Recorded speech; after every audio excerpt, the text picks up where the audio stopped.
Hi everybody, I wanted to give you a quick overview of Desire to Learn / Brightspace before our course starts, just in case you have never really played around with it. This initial page is what you'll see when you first log in. It's your home page. You'll be able to find all your courses in this nifty little grid thing up here. You can see all the ones I've been in. There you have your email, a chat function, notifications, and your personal profile stuff. If you ever need to get back home, this little home button is really useful. Let's dive into our course real quick.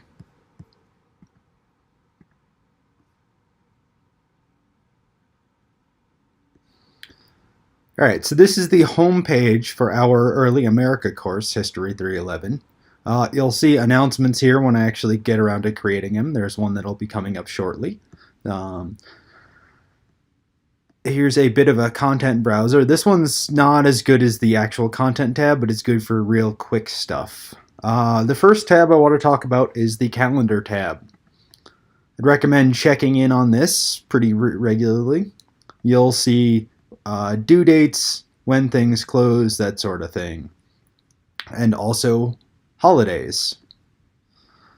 This shows you pretty much when everything's closing and due, that sort of thing. So keep clicking through here pretty regularly. You should visit it at least every time you log in, or at least once a week. The next major tab that you need to be familiar with is the Content tab. This has each week's content and the important stuff you're supposed to know. For example, in the perhaps most important tab of the course, there's the Syllabus, Course Materials, etc. tab. You'll find our lovely syllabus right here, along with a few other important documents you need to take a look at. Some writing tips, that sort of thing. Let's try, I don't know, week 1 for example. Once you get to week 1, you'll see each week I've got an intro slide. This lays out what you're going to be looking for that week and what your responsibilities are and that sort of thing. I usually title it with the week and then a very brief what we're going to be doing this week blurb, and then a detailed materials and steps for the week section. So you'll be able to see we've got a bit of reading, we've got a few mini lectures, and a couple assignments and quizzes that you need to do beforehand, and then just some questions to consider while you're reading the materials and engaging with the mini lectures. Back to the Content tab.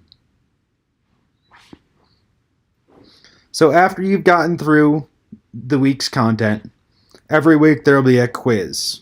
You can see in my view that I set some restrictions that you have to complete certain tasks before taking the quiz, in this case viewing the mini lectures. You'll take the quiz before noon on each Wednesday, and then it will unlock the discussion forums. Let's go to a discussion forum right now. Each week you'll get a series of questions that you can answer one or many of. This week, since it's introductions, please introduce yourself and try and get through all the questions.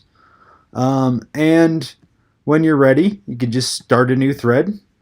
It'll ask you to enter a subject or title. Please do that.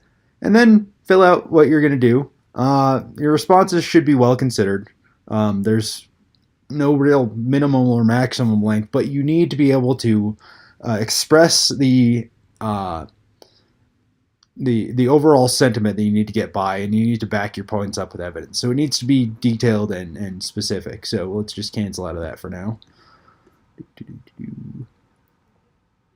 If you ever need to reach the discussions, there's the Discussions tab right here.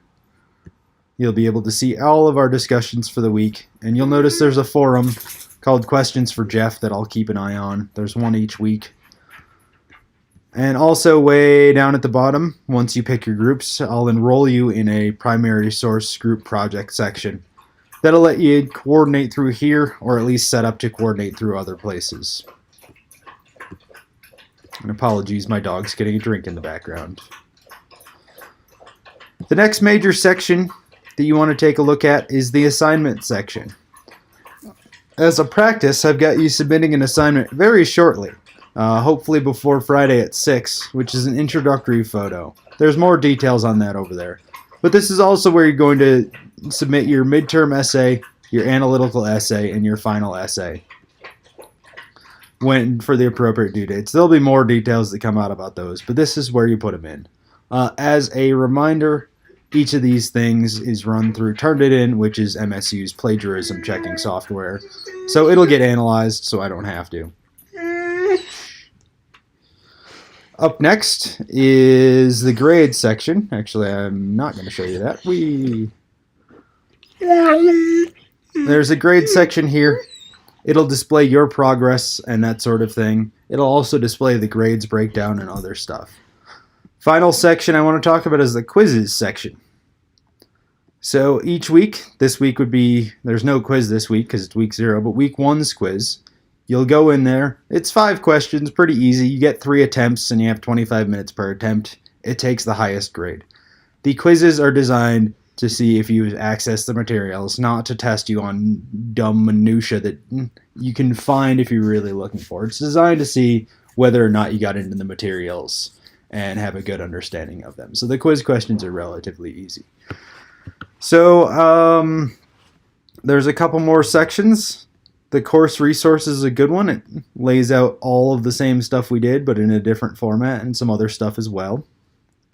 If you need to contact me, my point of contact will be posted in announcements.